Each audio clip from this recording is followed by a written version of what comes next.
لا حول ولا قوة إلا بالله العلي العظيم. أعوذ بالله من الشيطان الرجيم. بسم الله الرحمن الرحيم. الحمد لله رب العالمين. الحمد لله الذي أحصى كل شيء عددا وجعل لكل شيء أمدا وقدر كل شيء تقديرا.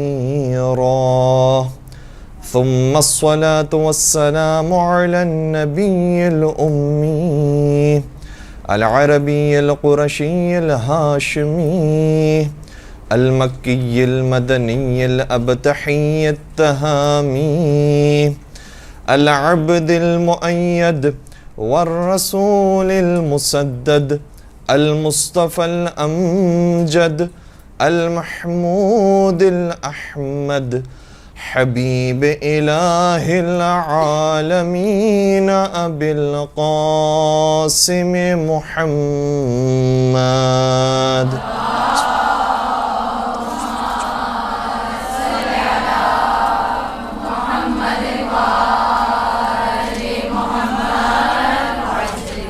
وعلى أهل بيته الطيبين الطاهرين المعصومين المظلومين الذين أذهب الله عنهم الرجس وطهرهم تطهيرا.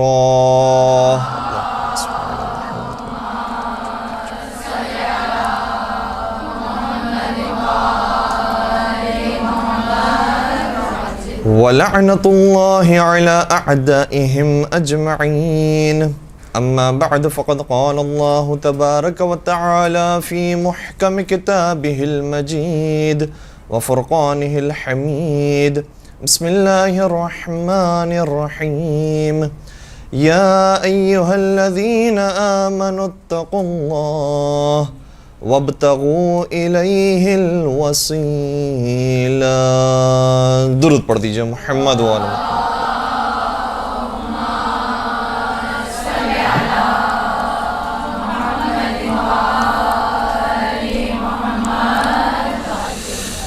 سامعین گرامی، الحمدللہ یہاں پر آپ تمام عالمات اور طالبات تشریف رکھتی ہیں اور بہت سارے موضوعات سے واقف ہیں. آج اس موضوع پر مجھے مختصر سے گفتگو کرنی ہے اور انشاءاللہ 2 موضوعات پر آج گفتگو کی جائے گی. ان میں سے پہلا موضوع وسیلے کا موضوع ہوگا، توسل اور وسیلہ. اس موضوع کے تحت یقیناً آپ کی کئی افراد سے گفتگو بھی ہوتی رہی ہوگی اور کئی سوالات آپ کے ذہنوں کے اندر بھی موجود ہوں گے. انشاءاللہ ان سوالات کو بھی نوٹ ڈاؤن کیجئے گا اور وقت ہوا تو ضرور ان سوالات کی جوابات دینے کی کوشش کی جائے گی. وسیلے کے موضوع کے اوپر بہت ساری گفتگو کی جاتی ہے، لیکن آج ہم کوشش کریں گے کہ ایک نئے زاویے سے اور نئے رخ سے آپ کی خدمت میں اس موضوع کو پیش کریں. عام طور پر جب اس پر گفتگو کی جاتی ہے تو اہل منبر ماشاءاللہ اچھے طریقے سے اس کا حق ادا کرتے ہیں اور کئی سارے دلائل کے ذریعے وسیلے کو ثابت کرتے ہیں کہ وسیلے کی ضرورت ہے. لیکن آج ہم اس موضوع پر اس انداز سے بحث کریں گے کہ قرآن ایک طرف سے کہہ رہا ہے کہ نحن اقرب الیہ من حبل الورید، ہم تمہاری شہرت سے زیادہ تم سے قریب ہیں. تو وہ خدا جو ہم سے زیادہ ہم سے قریب ہو، وہ خدا جو سمیع اور بصیر ہو، وہ خدا کے ما تخفی فی الصدور، جو دلوں کے اندر راز پوشیدہ ہیں اس کو بھی جانتا ہو، اتنا قریب جو ذات ہو، کیا ضرورت ہے کہ ہم وسیلے کو اختیار کریں؟ کیوں ہم ڈائریکٹ پروردگار سے نہیں مانگ لیں؟ تو پہلی بات تو یہ ہے کہ وسیلے کا اختیار کرنا اور وسیلہ ہر دعا کے اندر شامل کرنا کوئی ضروری نہیں ہے. بالکل پروردگار سے ڈائریکٹ مانگا جا سکتا ہے اور قرآن کریم کے اندر کئی ساری دعائیں موجود ہیں. ربنا اغفر لنا ذنوبنا، یا ربنا اغفر لی ولوالدی، یا ربنا آتنا فی الدنیا حسنہ وفی الآخرۃ حسنہ، رب زدنی علما، رب ارحمہما کما ربیانی صغیرا. تو یہاں پر ہم جب دعا مانگ رہے ہیں تو ڈائریکٹ کہتے ہیں رب، اے ہمارے پالنے والے، اے ہمارے صاحب اختیار، ربنا، اے ہمارے پروردگار. تو یہاں بظاہر کوئی وسیلہ نہیں ہے، ڈائریکٹ پروردگار سے مانگا جا رہا ہے. اور بہت ساری دعائیں ہیں. اسی طریقے سے اللہم کے لفظ کے ساتھ بھی قرآن کریم میں دعائیں موجود ہیں. اور پھر اگر ہم صحیفہ سجادیہ کو دیکھیں، مفاتح الجنان کو دیکھیں اور دعاؤں کی کتابوں کو دیکھیں تو بہت سارے مقامات پر بغیر وسیلے کے بھی دعا مانگی گئی ہے، تو اس کے اندر کوئی حرج نہیں ہے۔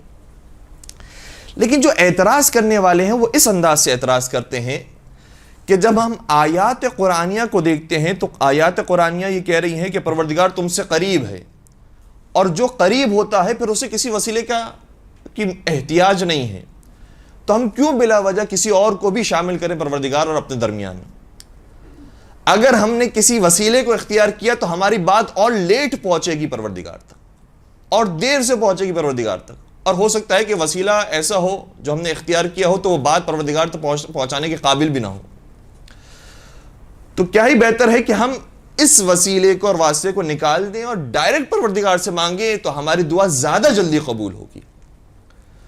اور ویسے دیکھا جائے تو قرآن کی آیات بھی ایک انداز سے سپورٹ کر رہی ہیں اس بات کو، دوسری طرف سے دیکھا جائے تو عقل اور منطق اور فلسفہ بھی سپورٹ کر رہا ہے، کیونکہ عقل اور منطق کے مطابق بھی، فلسفے کے مطابق بھی پروردگار ہر جگہ پر موجود ہے، جبکہ ہم کسی کو اگر وسیلہ اختیار کریں گے تو وہ ہر جگہ پر نہیں ہے، یا بہرحال اگر وہ ہر جگہ پر بھی ہے تو پروردگار کی وجہ سے ہے، پروردگار نے اسے طاقت دی ہے، ورنہ اس کے اندر تو کوئی قدرت نہیں ہے۔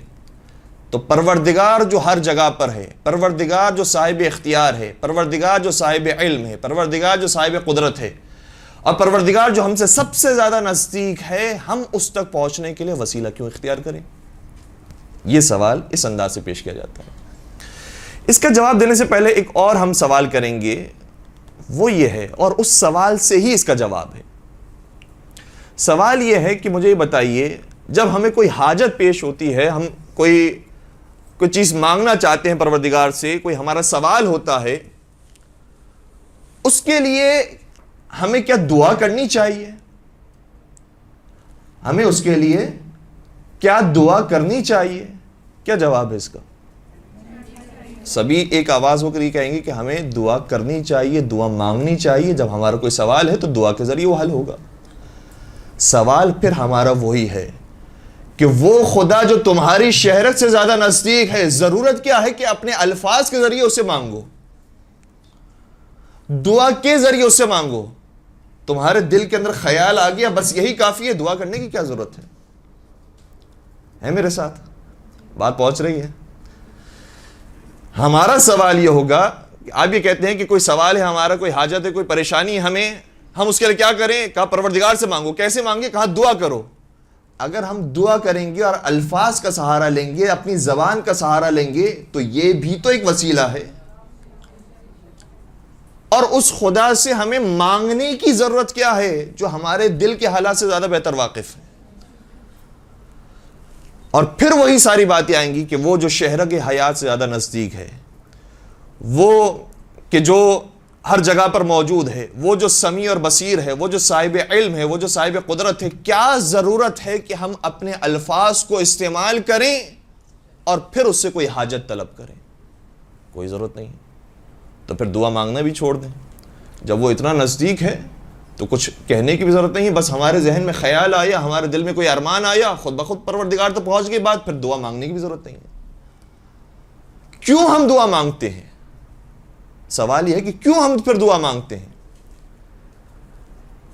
اگر کوئی ہو تو اس کا جواب دے کہ پھر دعا مانگنے کا کیا فلسفہ ہے؟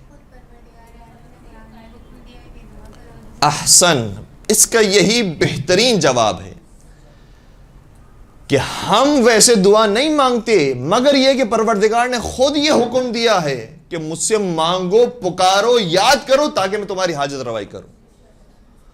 تو چونکہ حکم پروردگار ہے اس لیے ہم مانگتے ہیں، ورنہ تو یہ تو سوء ادب ہے کہ وہ جو حالات سے ویسے ہی واقف ہیں، ہم اس کو بتائیں کہ یہ ہمارے حالات چل رہے ہیں۔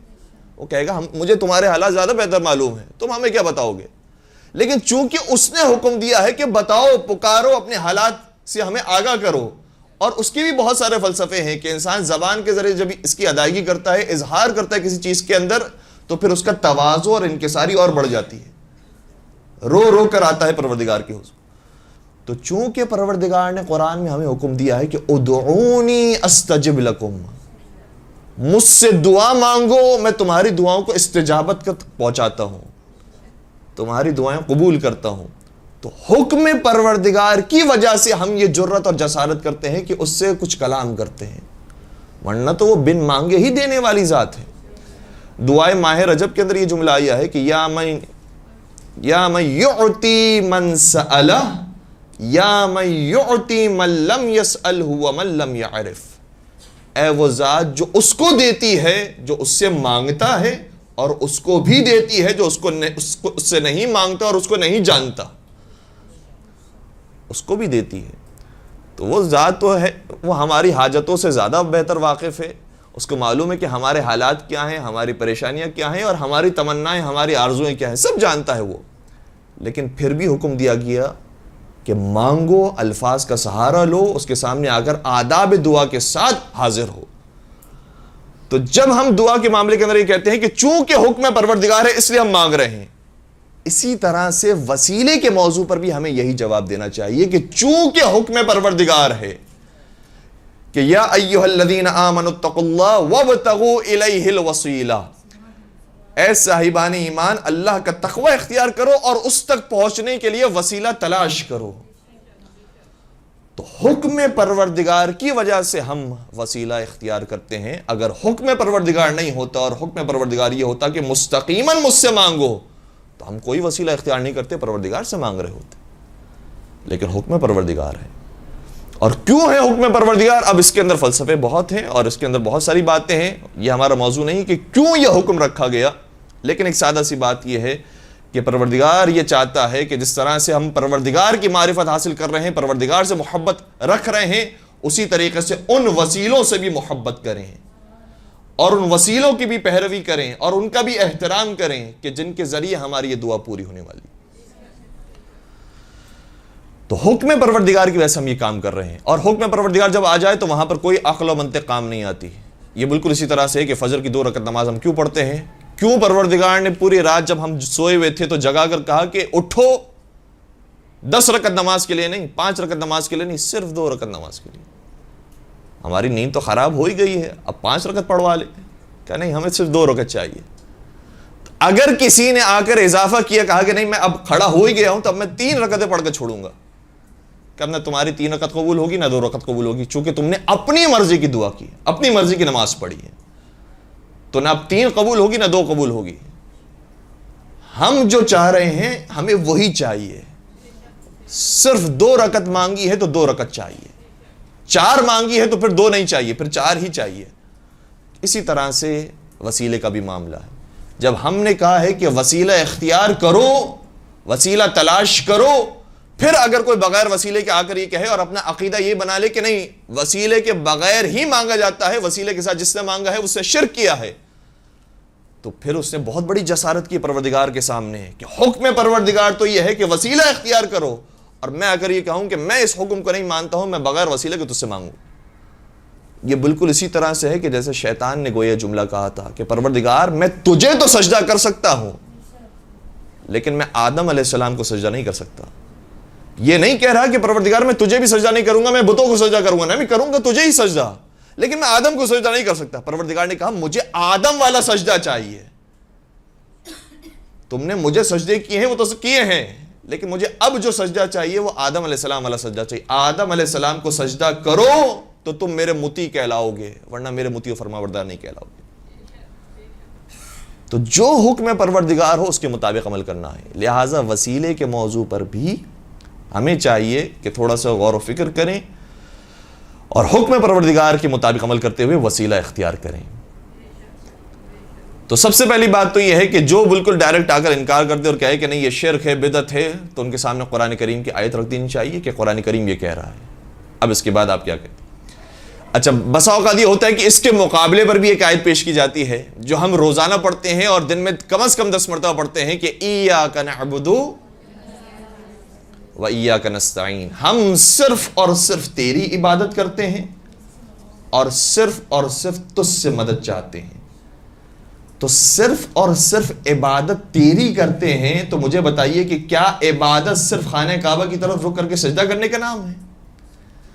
اگر صرف خانہ کعبہ کی طرف رک کر کے سجدہ کرنے کا نام ہوتا تو پھر آدم علیہ السلام کی طرف جو سجدہ کر رہا ہے کیا وہ عبادت نہیں ہے؟ عبادت کا مطلب یہ ہے کہ حکم پروردگار کے مطابق عمل کرنا، یہ ذہن میں رکھیے گا۔ تو اگر کوئی وسیلہ اختیار کر کے پروردگار تک پہنچ رہا ہے تو وہی حقیقت میں عبادت کر رہا ہے، کیونکہ وہ حکم پروردگار پر عمل کر رہا ہے۔ تو عبادت اس وقت عبادت کہلائے گی جب وہ حکم پروردگار کے مطابق ہو اور وسیلہ حکم پروردگار ہے۔ وَإِيَّاكَ نَسْتَعِينُ، اور ہم صرف تجھ سے مدد چاہتے ہیں۔ اور مدد مانگنے کا طریقہ بھی پروردگار بیان کرے گا، کس طریقے سے مدد مانگی جائے۔ صحیح ہے، ڈائریکٹ بھی اگر کوئی مدد مانگتا ہے تو اس کے اندر کوئی مذائقہ نہیں ہے، لیکن اگر کوئی وسیلے سے مدد مانگ رہا ہے تو وہ بھی حکم قرآنی پر عمل کر رہا ہے۔ اور پھر عجیب بات یہ ہے کہ یہی جو لفظ ہے ایاک نعبد و ایاک نستعین، ہم صرف تیری عبادت کرتے ہیں، صرف تجھ سے مدد چاہتے ہیں۔ نستعین، نستعین کا مطلب مدد، استعانت تجھ سے چاہتے ہیں۔ یہی استعانت کا لفظ ایک اور مقام پر بھی قرآن میں استعمال ہوا ہے۔ وہ کون سا مقام؟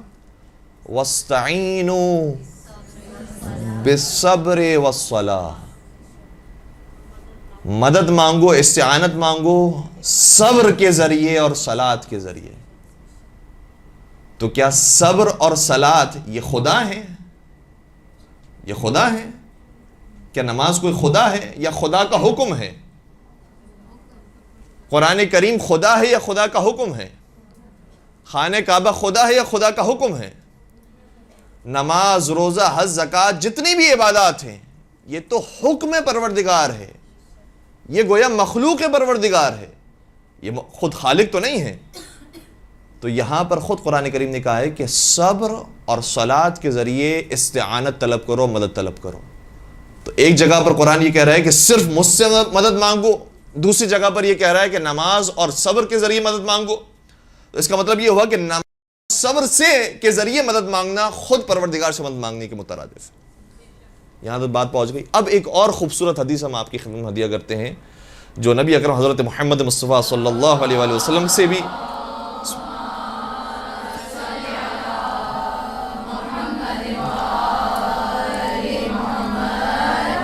ہم تک پہنچی، اور معصومین علیہ السلام نے بھی اس کی تائید کی ہے، اور مشہور حدیث ہے، لیکن اس موضوع کے لیے بہت اہم حدیث ہے۔ وہ حدیث یہ ہے کہ نیک عمل سے زیادہ نیک عمل کا انجام دینے والا افضل ہوتا ہے۔ بہت خوبصورت حدیث ہے، یعنی نماز سے زیادہ افضل نماز کو انجام دینے والا ہوتا ہے، حج سے افضل حج پر جانے والا ہوتا ہے، روزے سے خود روزے سے افضل روزہ رکھنے والا ہوتا ہے۔ تو جو عمل کر رہا ہوتا ہے وہ خود عمل سے زیادہ افضل ہوتا ہے۔ اب یہاں پر آئیے، قرآن نے کہا ہے کہ مدد حاصل کرو نماز اور صبر کے ذریعے۔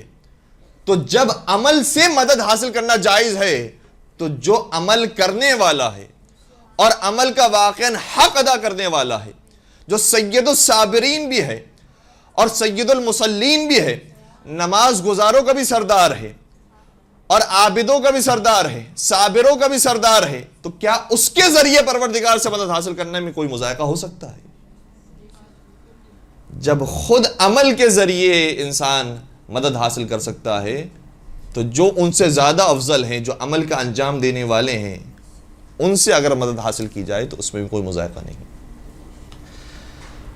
یہاں تک بات لانے کے بعد ایک اور اعتراض ہے جو ہمارے برادران کی طرف سے زیادہ تر پیش کیا جاتا ہے، کہا کہ ہم بھی وسیلے کے قائل ہیں، ہم بھی وسیلہ اختیار کرتے ہیں، توسل بالکل جائز ہے، اور نبی اکرم کا وسیلہ، انبیاء کرام کا وسیلہ بالکل جائز ہے، اس میں کوئی حرج نہیں ہے۔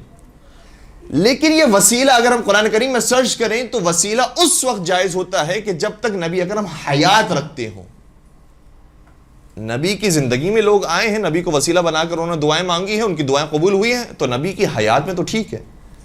لیکن جب نبی اکرم پردہ فرما جائیں، نبی اکرم اس دنیا میں موجود نہ ہو، تو جو موجود نہ ہو اس کے وسیلے سے دعا کرنا یہ جائز نہیں ہے۔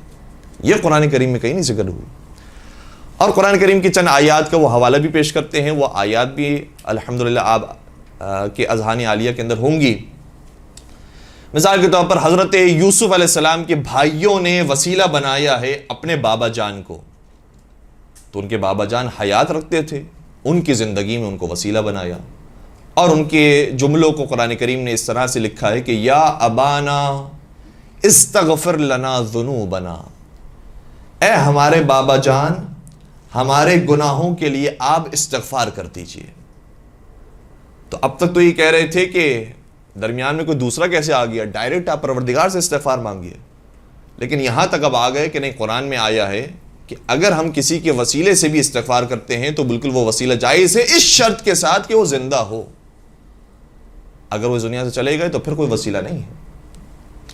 دوسری آیت ظاہر سورہ مائدہ کی بلکہ سورہ نساء کی آیت ہے، اور یہ آیت نبی اکرم کے زمانے کی ہے. صحابہ کرام کے لیے آیت نازل ہوئی، وَلَوْ أَنَّهُمْ إِذْ ظَلَمُوا أَنفُسَهُمْ جَاءُوكَ وَاسْتَغْفَرُوا اللَّهَ یا فَاسْتَغْفَرُوا اللَّهَ وَاسْتَغْفَرَ لَهُمُ الرَّسُولُ لَوَجَدُوا اللَّهَ تَوَّابًا رَحِيمًا.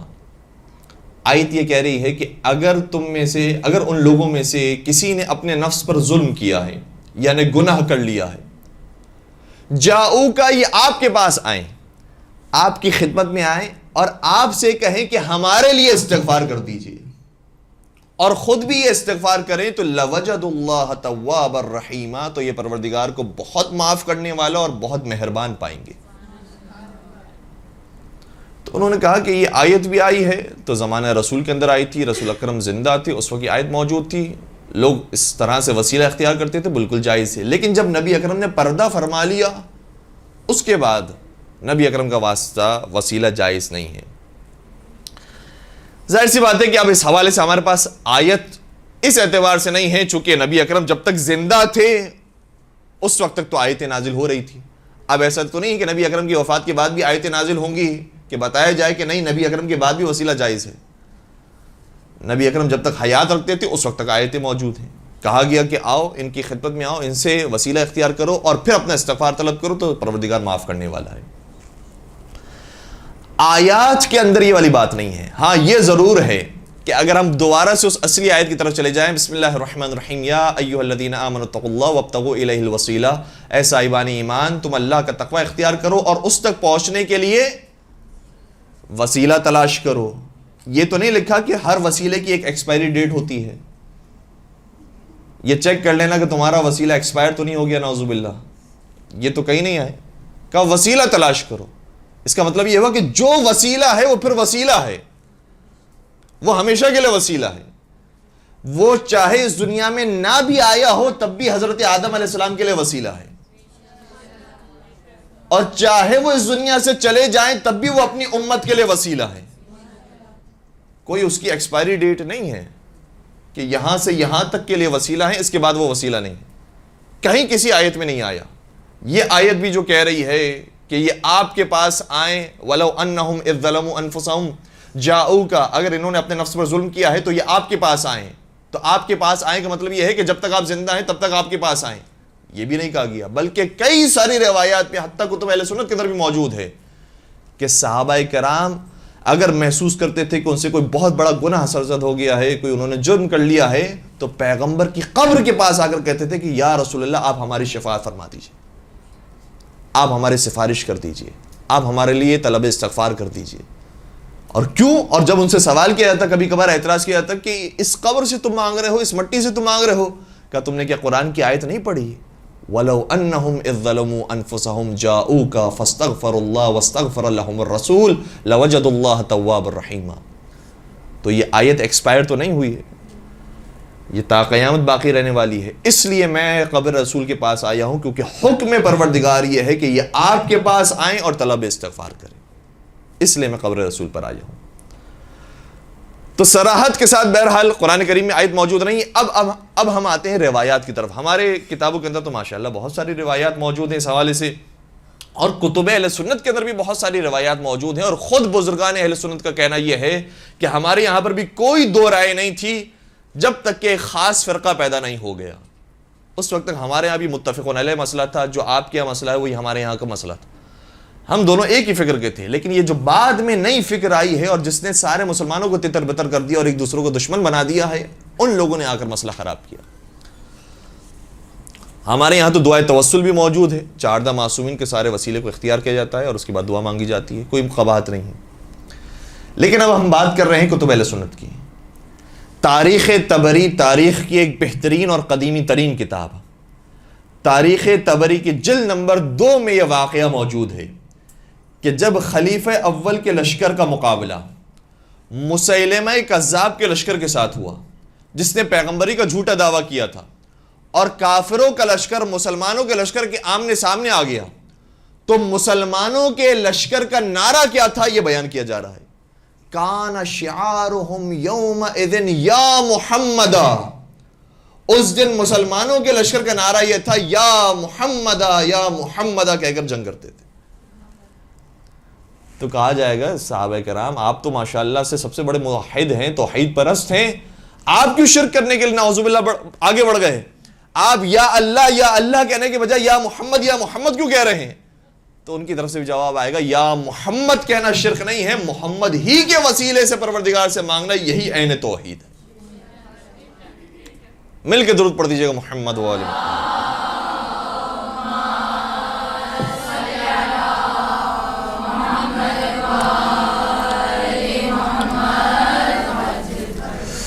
تو ایک روایت یہ ہے، اس کے علاوہ کئی اور ساری روایت بھی ہیں، جن میں سے ایک اور اہم روایت آپ کی خدمت میں ہدیہ کرنے کی کوشش کر رہا ہوں، جو ہمارے یہاں تو متواتر روایات سے ثابت ہے، لیکن کتب اہل سنت میں بھی کئی مقامات پر یہ روایت ہمیں نظر آتی ہے۔ مثال کے طور پر علامہ جلال الدین سیوطی نے اپنی تفسیر کی کتاب در المنصور کے اندر یہ روایت لکھی ہے، اور یہ واقعاً بہت بڑے عالم دین تھے۔ جو علامہ کا لفظ ہے اس زمانے میں بہت زیادہ اہمیت رکھتا تھا، ان کو علامہ کہا جاتا ہے۔ انہوں نے مختلف شعبوں کے اندر کام کیا ہے، تاریخ میں، تفسیر میں، حدیث میں، مختلف موضوعات پر کام کیا ہے، اور واقعاً یہ علامہ کہلانے کے لائق تھے۔ علامہ سیوطی نے حضرت آدم علیہ السلام کی توبہ قبول ہونے کے ماجرے کو جب لکھا ہے، اور اس آیت کے اس لفظ پر پہنچے ہیں کہ کچھ کلمات کے ذریعے حضرت آدم کی توبہ قبول ہوئی، تو ایک مقام پر انہوں نے اس روایت کو لکھا ہے جہاں پر الفاظ تو موجود نہیں ہیں کہ کون کون سے وہ کلمات تھے، لیکن اتنا ضرور لکھا ہے کہ حضرت آدم علیہ السلام نے محمد اور آل محمد کے واسطے سے جب دعا مانگی تو ان کی توبہ قبول ہو گئی۔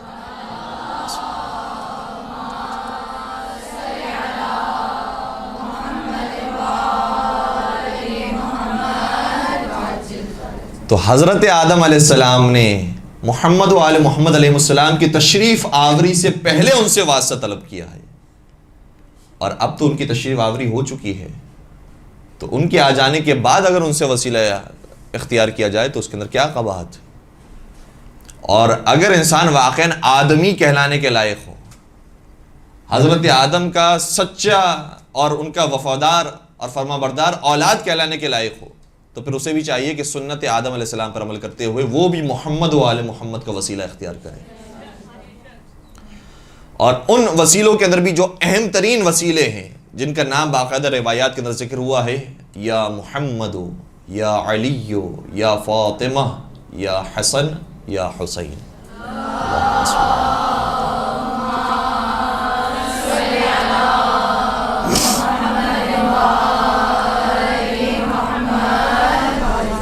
یہ بہت بڑے وسیلے ہیں، بہت بڑے وسیلے ہیں۔ کبھی کبھار ہم ان کو معمولی چھوٹے چھوٹے کام کے اندر ہم کہہ جاتے ہیں، البتہ ہمیشہ یاد رکھنا چاہیے، لیکن جو بالکل ناممکن کام ہو اس میں بھی یا محمد ہو، یا علی ہو، یا فاطمہ کہہ دیا، بس آپ کا کام حل ہو جائے گا۔ یہ بہت ہی عظیم وسیلے ہیں۔ خود دعائے فرج کے اندر بھی ان کا وسیلہ اختیار کیا گیا ہے، اور دعائے فرج وہ ہے کہ جو امام زمان علیہ الصلوۃ والسلام نے تعلیم فرمائی تھی۔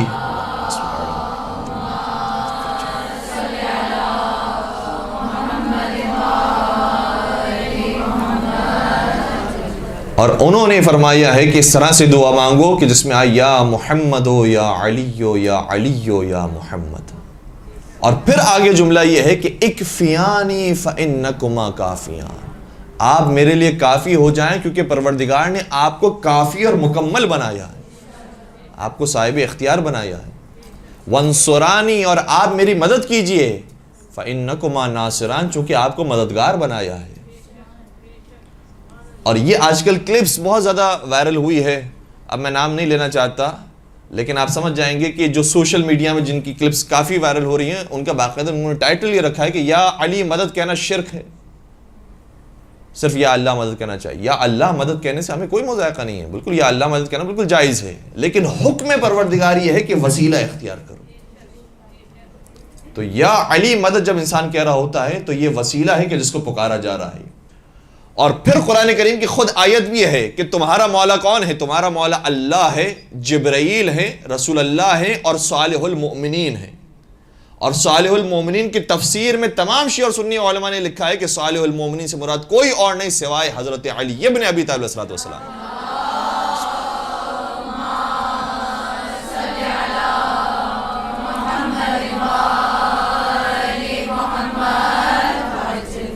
تو خدا سے بہتر تو اور کوئی توحید کا درس نہیں دے سکتا. اس خدا نے قرآن کریم کی آیت بنا کر یہ پیش کیا ہے کہ تمہارا مولا اگر ہے تو اللہ ہے، جبرائیل ہے، رسول اللہ ہے اور صالح المومنین ہے. تو خود پروردگار نے یہاں پر دیگر ہستیوں کے نام رکھ کے بتایا ہے کہ ان کے ذریعے بھی مدد مانگی جاتی ہے تو کوئی بات نہیں، کیونکہ یہ ہمارے منتخب شدہ افراد ہیں. ان سے مدد مانگنا گویا ہم سے مدد مانگنا ہے. اور قرآن کریم میں جس طرح سے آیا ہے کہ صبر سے مدد مانگی جا سکتی ہے، صلاۃ سے مدد مانگی جا سکتی ہے، قرآن سے مدد مانگی جا سکتی ہے، کعبے سے مدد مانگی جا سکتی ہے روایات کی روشنی میں. تو جب ان ساری چیزوں سے مدد مانگنا جائز ہے تو چند افراد کو کیوں فوکس کیا جا رہا ہے کہ نہیں ان کا نام لینا صحیح نہیں ہے؟ جبرائیل سے مدد مانگی جا سکتی ہے، اس میں کوئی بات نہیں، آپ مانگیے. حضرت میکائیل سے مانگیے، کوئی بات نہیں. لیکن جہاں پر علی کا نام آ جائے گا پھر تھوڑے سے دل کھولنے لگتے ہیں کہ نہیں علی کا نام کیوں آ رہا ہے، یا علی مدد کیوں کہنا جائز ہو رہا ہے. تو یا علی مدد کہنا بھی اس لیے جائز ہے کیونکہ وہ ان کے مطیع و فرما بردار بندے ہیں، اور حکم پروردگار یہ ہے کہ ان سے مدد مانگی جائے. خیر، ہم اب بات کو آخری نقطے کی طرف لے کر آتے ہیں اور پھر موضوع کو مکمل کرتے ہیں. آخری بات یہ ہے کہ چونکہ آج غیبت امام زمان علیہ السلام کا دور ہے،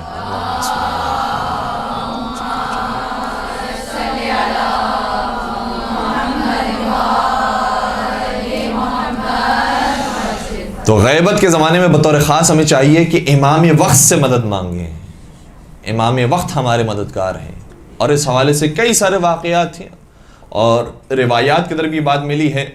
کبھی کبھار ایسا ہوتا ہے کہ امام وقت سے ایسا محسوس ہوتا ہے کہ نصرت حاصل ہوئی ہے اور کسی سید نے آ کر ہماری مدد کر دی ہے. لیکن روایات کے اندر یہ بھی آیا ہے کہ کچھ افراد ایسے ہیں کہ جو امام وقت کی طرف سے ہماری مدد کو آتے ہیں، وہ خود امام وقت نہیں ہوتے. خود امام زمانہ بہت سی جگہ پر مدد کے لیے نہیں پہنچتے بلکہ تعارف کرواتے ہیں تاکہ لوگ ان کو بھی پہچانیں کہ جن کو یہ معمولی سمجھ رہے ہیں یہ ہمارے خاص الخاص افراد ہیں. ان میں سے ایک نام آغا جعفر مجتہدی کا ہے، اور آغا جعفر مجتہدی بہت بڑے عارف، بہت بڑے سالک، اور کئی ساری انہوں نے ریاضتیں کی جس کے بعد ان کو یہ مقام و مرتبہ حاصل ہوا. گرچہ بہت بڑے مجتہد نہیں تھے لیکن پروردگار کے راستے میں انہوں نے قدم رکھا ہے اور کوشش کی ہے کہ میں ہر وہ کام کروں جو پروردگار کی خوشنودی کے مطابق ہو. ایک صحابی بیان کرتے ہیں کہ جو ان کے کلاس فیلو تھے، آغا احمد طباطبائی ان کا نام ہے، ایران میں آغا جعفر مجتہدی کے ساتھ ساتھ تھے. کہتے ہیں کہ میں جرمنی آ گیا اور وہاں پر میں اپنے میڈیکل کو پڑھ رہا تھا اور ڈاکٹر بن رہا تھا. تو ایک مرتبہ گھر کے اندر جب میں داخل ہوا تو گھر کے دروازے کے اندر ہی ایک خط پڑا تھا.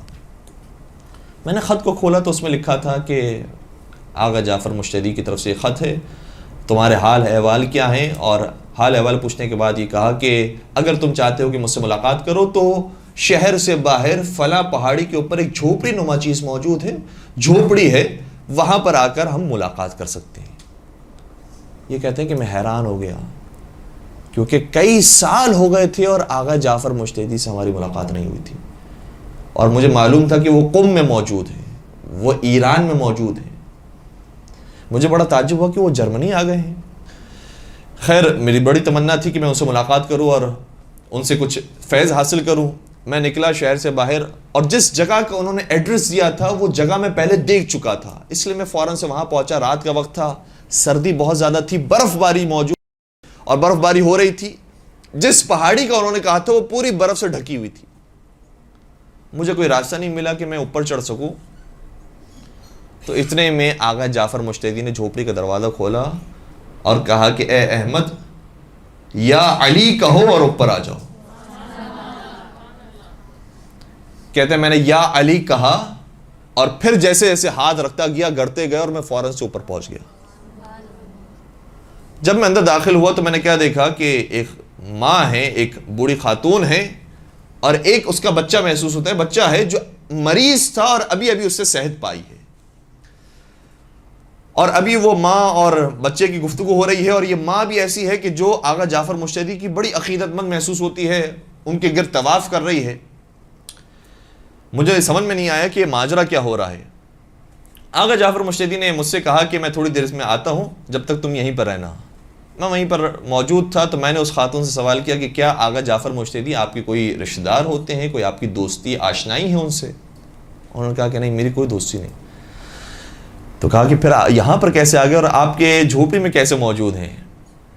کہا کہ ہوا یہ ہے کہ میرا بیٹا بہت شدید بیمار ہو گیا تھا، اور ایسا بیمار ہوا تھا کہ ڈاکٹرز نے کہا تھا اسے حلق کا کینسر ہے، گلے میں اس کے کینسر موجود ہے اور یہ مرنے والا ہے، اور آپ کوئی بھی علاج کروا لیجئے، کوئی بھی دوا استعمال کر لیجئے، یہ ضرور مر جائے گا، اس کے بعد زیادہ دن موجود نہیں ہے۔ کیا ہی بہتر ہے کہ آپ ہنسی خوشی کے ساتھ ہی اور سیر و تفریح اور عیاشی کے ساتھ ہی دن گزار لیں۔ ڈاکٹرز نے تو کہہ دیا، لیکن اسے نہیں معلوم کہ میرا اور کوئی نہیں تھا دنیا میں سوائے اس بچے کے، اور میرا برا حال ہو گیا رو رو کے۔ میں اس کے ساتھ کیا کھیلوں جس کے بارے میں مجھے یقین ہے کہ یہ مرنے والا ہے؟ میں کیا خوشی کے لمحات اس کے ساتھ گزاروں جس کے بارے میں مجھے پتا ہے کہ مر جائے گا؟ بس کہیں سے کوئی توقع نہیں تھی، لیکن ہم چونکہ عیسائی تھے اس لیے کہتے تھے یا عیسیٰ یا عیسیٰ، یا مسیح آپ مدد کو آئیے۔ آپ تو مردے زندہ کرتے تھے، یہ مرا تو نہیں ہے، یہ تو ابھی زندہ ہے، اس کو شفا دے دیجئے۔ میں پکارتی رہی، اور پھر میں اس طرح سے پکارتی تھی یا مریم بھی کہتی تھی۔ ایک رات جناب مریم میرے خواب میں آئی، اور انہوں نے مجھے یہ فرمایا کہ اس زمانے میں ہمارے ہاتھوں میں اختیار نہیں ہے، بلکہ اختیار حضرت عیسیٰ کے بعد آنے والے ایک نبی حضرت محمد صلی اللہ علیہ وآلہ وسلم کے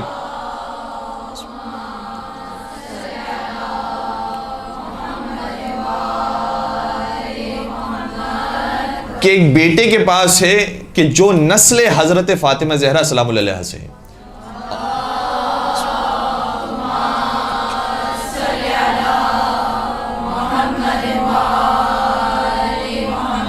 اور ان کا نام مہدی ہے، جن کے ہاتھوں میں اختیار ہے۔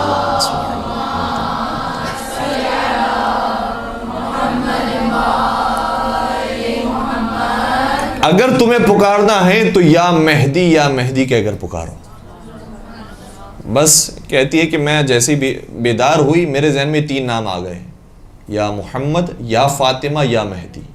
بس میں اس طرح پکارتی رہی، اور جب یا مہدی کہتی تھی تو خاص توجہ رکھتی تھی کہ ان کے ہاتھوں میں اختیار ہے اس زمانے میں، اس لیے یا مہدی زیادہ میں پکارتی تھی۔ اور جب میں نے ان کو نصرت کے لیے پکارا تو یہ شخص دروازے پر دستک دینے کے لیے آ گیا۔ میں نے دروازہ کھولا تو کچھ سلام اور کلام کے بعد یہ ڈائریکٹ میرے بیٹے کے پاس آیا، اور بیٹا بالکل مرنے کے قریب تھا، لیکن اس نے کمر کے نیچے ہاتھ رکھا اور ایک چوتھا نام لیا جو مجھے نہیں معلوم تھا۔ اس نام کو اس نے لیا، اور جیسے ہی وزن تھوڑا سا اس کا اٹھایا، میرا بیٹا صحتیاب ہو گیا اور اٹھ کے بیٹھ گیا۔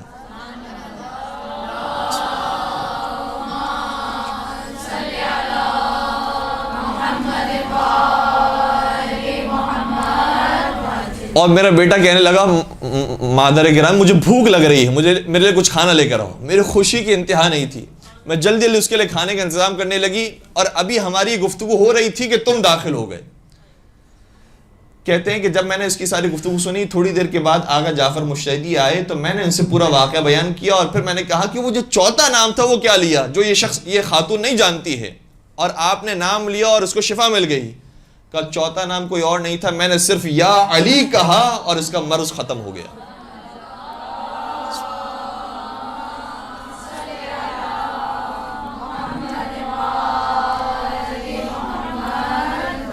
تو یہ وسیلے بڑے مقدس وسیلے ہیں، بہت وزنی، بہت بھاری وسیلے ہیں، یا محمد ہو، یا علی ہو، یا فاطمہ۔ اور وہ جو واقعہ ہے آغا صاحب زمانی کا میں پورا واقعہ ذکر نہیں کر رہا، لیکن اس کے اندر بھی یہی وسیلہ انہوں نے بیان کیا کہ مجھے سید بزرگوار نے سکھایا تھا، جب امام زمانہ کو یاد کرنا ہو اور پکارنا ہو تو اس طرح سے پکارو، یا محمد ہو، یا علی ہو، یا فاطمہ، یا صاحب الزمان اغثنی۔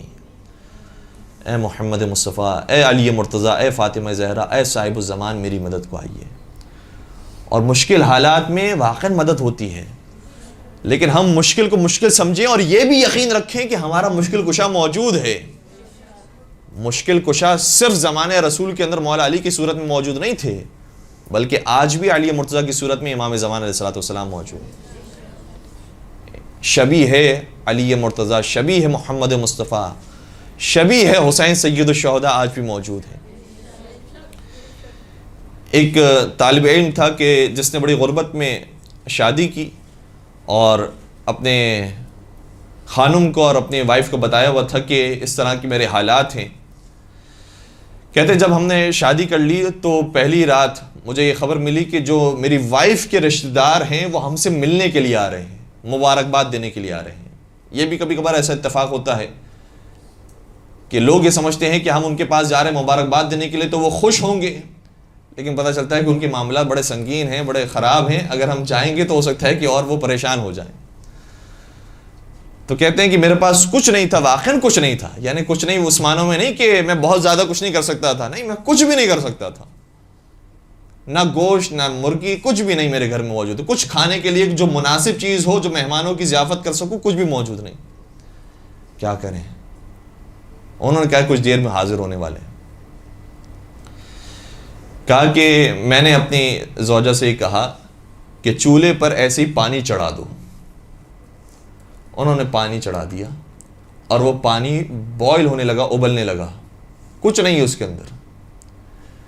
کہا کہ میرے بیوی کے جو رشتہ دار تھے وہ آ گئے، جب وہ بیٹھے اب ہم دونوں پریشان ہیں کہ اب کھلائیں گے کیا انہیں۔ کہا کچھ دیر نہیں گزری تھی، ہم دونوں نے خلوت اختیار کی اور ہم دونوں نے صرف اپنے زمانے کے امام کو پکارا اور کہا یا صاحب الزمان ادرکنی، اے مولا امام زمانہ ہماری مدد کو آئیے۔ اور یہ جو دعائے فرج ہے یہ تفصیلی دعا ہے، کبھی کبھار موقع کی مناسبت سے انسان کو دعائیں پڑھنی چاہیے۔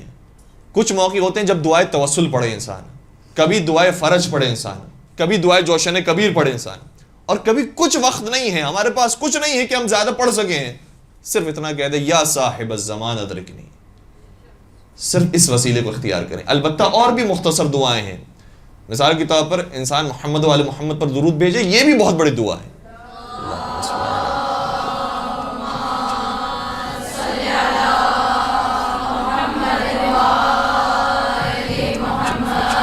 اسی طرح سے صلوات خاصہ حضرت زہرا سلام علیہا، اللہم صلی علی فاطمہ و ابیہا و بعلہا و بنیہا والسر المستودع فیہا بعدد ما احاط به علمک، یہ بھی بہت زیادہ اثر رکھتی ہے۔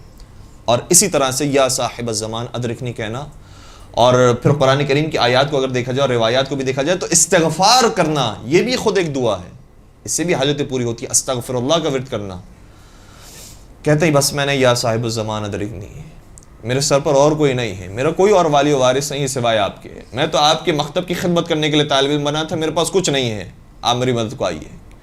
کہتے بس اسی وقت دروازے پہ دستک ہوئی، اور جب میں نے دروازہ کھولا تو ایک شخص نے مجھے بوری دے دی، کہا کہ یہ تمہارے لیے تحفہ ہے، اور یہ تحفہ دینے کے بعد فوراً سے وہ ایسے چلا گیا کہ مجھے معلوم نہیں ہوا کہ کون آیا اور کون گیا۔ لیکن جیسے ہی میں نے اپنے کچن میں آ کر اس بوری کو کھولا تو اس میں کچھ گوشت موجود تھا، کچھ سبزیاں موجود تھی، کچھ اور کھلانے کی چیزیں موجود تھی۔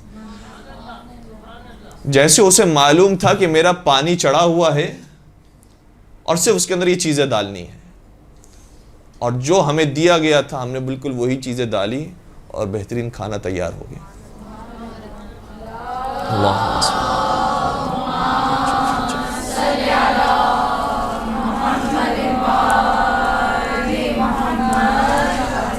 تو ایسے مشکل وقت میں ہمیں معلوم ہونا چاہیے کہ ہمیں کرنا کیا ہے۔ بعض دفعہ یہ ہوتا ہے کہ جب مشکل ہمارے اوپر آتی ہے، پریشانی ہمارے اوپر آتی ہے تو سمجھ ہی نہیں آتا کہ ہمیں کرنا کیا ہے۔ اس میں جو ڈراموں میں دکھایا گیا ہے، جو فلموں میں بتایا گیا ہے، وہ تو یہ کہ صرف آؤ بکا کرنی ہے، چیخو پکار کرنی ہے، ہر ایک کو شکایت کرتے رہنی ہے، اور نعوذ باللہ اتنی غلط باتیں اور اتنی کفران نعمت کی چیزیں ہمیں سکھائی گئی ہیں کہ یا اللہ تجھے میرا ہی گھر نظر آیا، میں تو اتنا دیندار ہوں، اتنا پرہیزگار ہوں، یہ ساری چیزیں کہنا یہ ہمیں سکھایا گیا ہے۔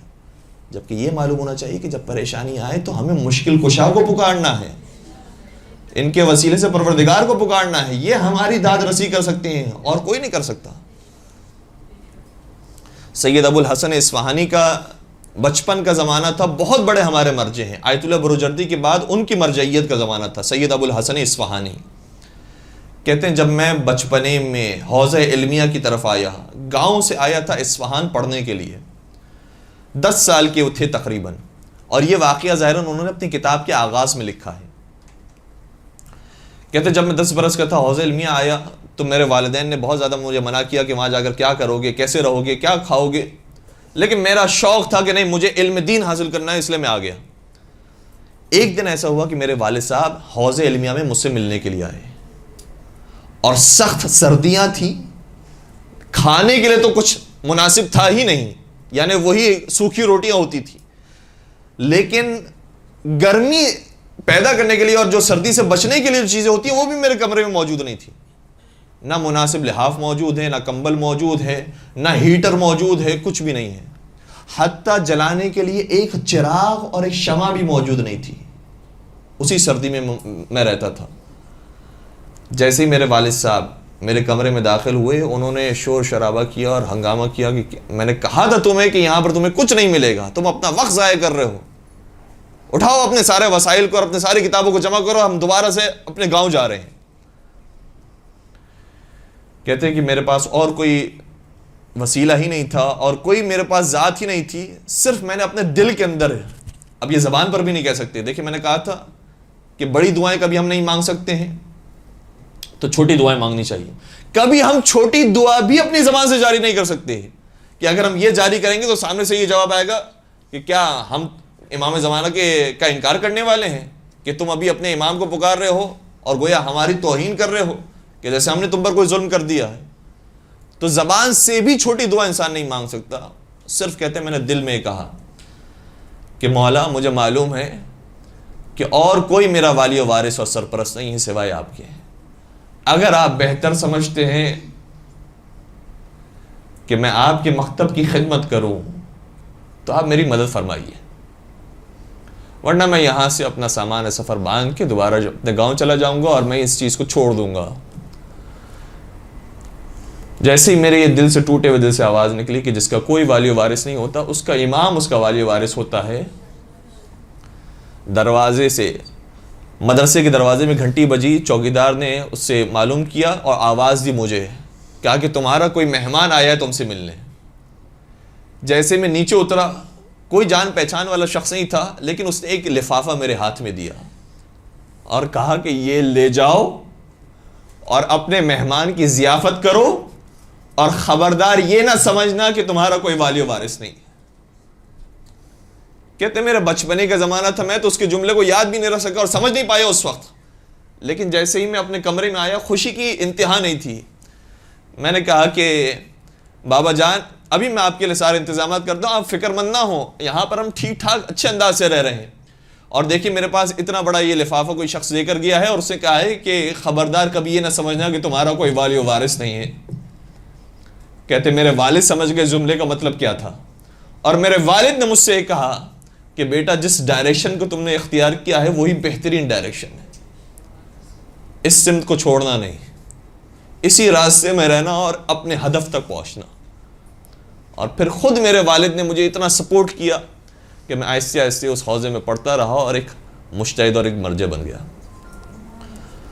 تو مشکل حالات ضرور ہیں، لیکن ہمیں معلوم ہونا چاہیے کہ مشکلات میں ہمارے مشکل کشا کون ہے، کیسے ہمیں دعائیں مانگنی چاہیے، کس کے وسیلے سے مانگنی چاہیے، تاکہ ہم انشاءاللہ ان مشکلات کا اچھے طریقے سے مقابلہ کر سکیں اور بہتر حالات اپنے لیے بھی پیدا کر سکیں اور تمام مومنین کے لیے ہم پیدا کر سکیں۔ پروردگار سے دعا کرتے ہیں کہ پروردگارہ بحق فاطمہ و ابیہا و بعلہا و بنیہا والسر المستودع فیہا، ہمارے اس قلی سی عبادت کو اپنی بارگاہ میں قبول فرما، جتنے پریشان حال مومنین تمام کی پریشانی کو دور فرما، بالخصوص بے اولاد مومنین کو اولاد صالحہ نصیب فرما، صاحبان اولاد کو اپنی اولاد کی اچھی تربیت کرنے کی توفیق عطا فرما، جو رزق کی پریشانی مبتلا ان کے لیے رزق حلال عطا فرما، ہم سب کو ان پاک ہستیوں کے واسطے سے ان پاک ہستیوں کی زیارت نصیب فرما، ان کی شفاعت سے بہرمند فرما، پروردگارہ مکتب اہل بیت پر جینے اور مرنے کی توفیق عطا فرما، ہم سب کو شہادت کی موت نصیب فرما، اور ہماری شہادت کی وجہ سے کسی طریقے سے اگر خدمت اسلام ہو سکتی ہے تو خدمت اسلام کرنے کی توفیق عطا فرما،